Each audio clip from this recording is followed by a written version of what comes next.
Bienvenue sur la chaîne Unam Sanctam, suite de notre série de textes du magistère condamnant la franc-maçonnerie. Bulle pontificale Providas Romanorum sur les francs-maçons. Donnée à Rome, près Sainte-Marie Majeure, le 18 mai 1751, bulle de sa sainteté Benoît XIV, évêque, serviteur des serviteurs de Dieu, pour en conserver le perpétuel souvenir. Des raisons justes et graves nous engagent à fortifier de nouveau de notre autorité et à confirmer les sages lois et sanctions des pontifes romains nos prédécesseurs, non seulement celles que nous craignons pouvoir être affaiblies ou anéanties par le laps de temps ou la négligence des hommes, mais encore celles qui ont été récemment mises en vigueur et sont en pleine force. Clément XII, d'heureuse mémoire, notre prédécesseur, par sa lettre apostolique, datée du 4 des calendes de mai, l'an de l'incarnation de notre Seigneur 1738, de son pontificat le 8e, et adressée à tous les fidèles de Jésus-Christ, qui commence par ces mots « in eminenti », a condamné et défendu à perpétuité certaines sociétés, assemblées, réunions, conventicules ou agrégations appelées vulgairement de francs-maçons ou autrement, répandues alors dans certains pays et s'établissant de jour en jour avec plus d'étendue. Défendant à tous les fidèles de Jésus-Christ, et à chacun en particulier sous peine d'excommunication à encourir par le fait, et sans autre déclaration, de laquelle personne ne peut être absous par autre que par le souverain pontife existant pour lors, excepté à l'article de la mort, d'oser ou présumer entrer dans ces sociétés, ou les propager, les entretenir, les recevoir chez soi, les cacher, y être inscrit, agrégé ou y assister, et autrement, comme il est exprimé plus long dans la dite lettre. Mais comme il s'en est trouvé, ainsi que nous l'apprenons, qui n'ont pas craint d'assurer et de publier que la dite peine d'excommunication portée par notre prédécesseur comme dessus ne frappe plus parce que la constitution précitée n'a pas été confirmée par nous, comme si la confirmation expresse du pape successeur était requise pour que des constitutions apostoliques données par un pape prédécesseur subsistent. Et comme aussi, quelques hommes pieux et craignant Dieu nous ont insinué que, pour ôter tous les subterfuges des calomniateurs et pour déclarer l'uniformité de notre intention avec la volonté de notre prédécesseur, il serait fort expédient d'ajouter le suffrage de notre confirmation à la constitution de notre susdit prédécesseur. Nous, quoique jusqu'à présent, lorsque nous avons, surtout pendant l'année du jubilé, et souvent auparavant, accordé bénignement l'absolution de l'excommunication encourue à plusieurs fidèles de Jésus-Christ, vraiment repentants et contrits d'avoir violé les lois de la susdite constitution, et promettant de tout leur cœur de se retirer entièrement de ces sociétés ou conventicules condamnés, et de ne jamais y retourner dans la suite. Et lorsque nous avons communiqué aux pénitenciers par nous députés la faculté de pouvoir donner en notre nom et autorité la même absolution à ces sortes de pénitents qui recouraient à eux, lorsqu'aussi nous n'avons pas négligé de presser avec sollicitude et vigilance les juges et tribunaux compétents à procéder contre les violateurs de la dite Constitution, selon la mesure du délit, ce qu'ils ont fait en effet souvent, nous ayons donné par là des arguments non seulement probables, mais entièrement évidents et indubitables, d'où on devait assez clairement conclure nos sentiments et notre ferme et délibérée volonté à l'égard de la force et vigueur de la censure portée par notre dit prédécesseur Clément, comme il est rapporté ci-dessus. Et que, si l'on publiait une opinion contraire sur notre compte, nous pourrions la mépriser avec sécurité et abandonner notre cause au juste jugement du Dieu Tout-Puissant, nous servant de ces mots dont il est constant qu'on s'est servi autrefois dans les saints mystères.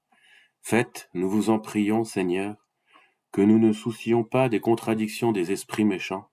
mais méprisant cette méchanceté, nous vous prions de ne pas permettre que nous soyons épouvantés par les critiques injustes ou enlacés par des adulations insidieuses, mais plutôt que nous aimions ce que vous commandez, comme il se trouve dans un ancien missel, attribué à saint Gélas notre prédécesseur, et publié par le vénérable serviteur de Dieu, Joseph Marie Thomasius cardinal, dans la messe intitulée Contra Obloquentes. Cependant,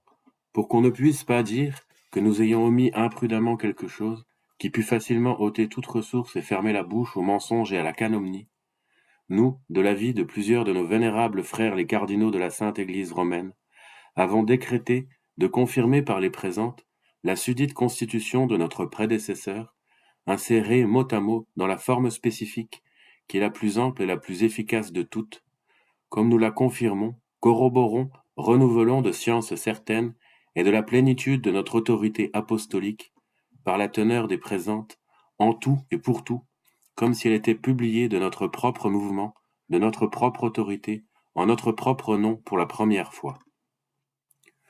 Voulons et statuons qu'elle ait force et efficacité à toujours. Or, parmi les causes très graves de la sudite prohibition et condamnation,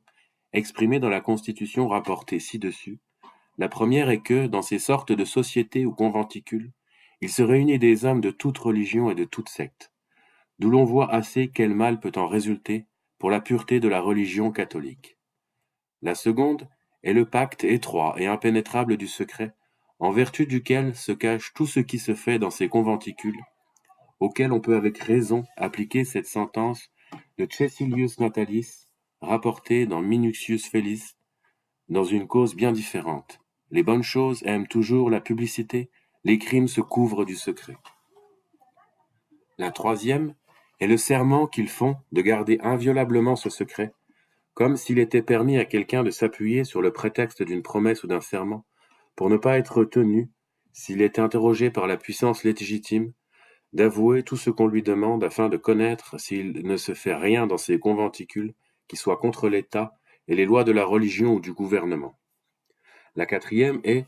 que ces sociétés ne sont pas moins reconnues contraires aux lois civiles qu'aux lois canoniques, puisque tout collège, toute société, rassemblés sous l'autorité publique, sont défendus par le droit civil, comme on le voit au livre 52 des Pentectes, titre 22 de Collegiis ac corporibus illicitis, et dans la fameuse lettre de C. Plinius Caecilius Secundus, qui est la 52e, livre 10, où il dit que par son édit, selon les ordonnances de l'empereur, il a été défendu qu'il pût se former et exister des sociétés et des rassemblements sans l'autorité du prince. La cinquième,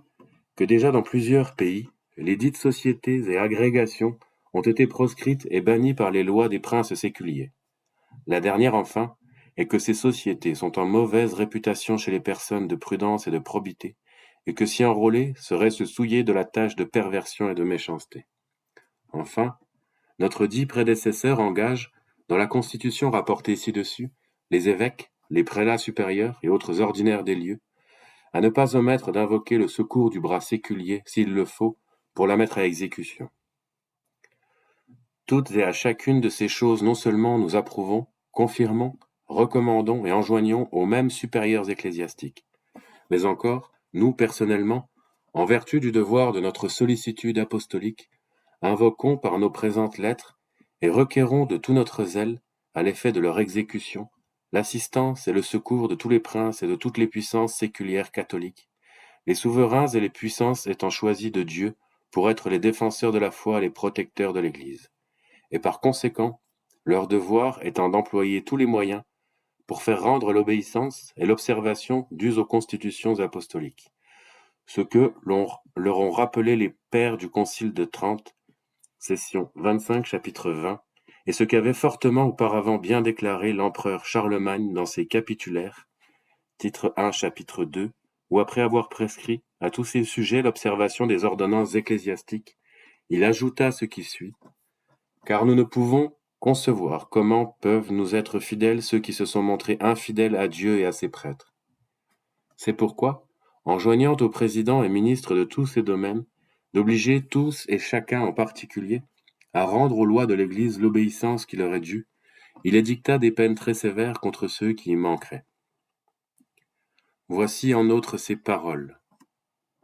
Ceux qui en ceci, ce qu'à Dieu ne plaise, seront trouvés négligents et désobéissants, qu'ils sachent qu'il n'y a plus d'honneur pour eux dans notre empire, fussent-ils même nos enfants, plus de place dans nos palais, plus de société ni de communication avec nous, ni les nôtres, mais ils seront sévèrement punis. Nous voulons qu'on ajoute aux copies des présentes, même imprimées, signées de la main d'un notaire public et scellées du sceau d'une personne constituée en dignité ecclésiastique, la même foi que l'on ajouterait aux présentes si elles étaient représentées et montrées en original.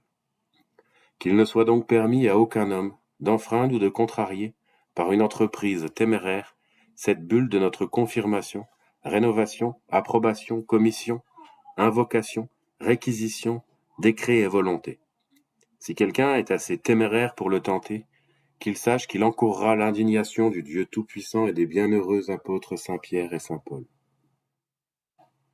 Donné à Rome, près Sainte-Marie Majeure, l'an de l'incarnation de notre Seigneur 1751,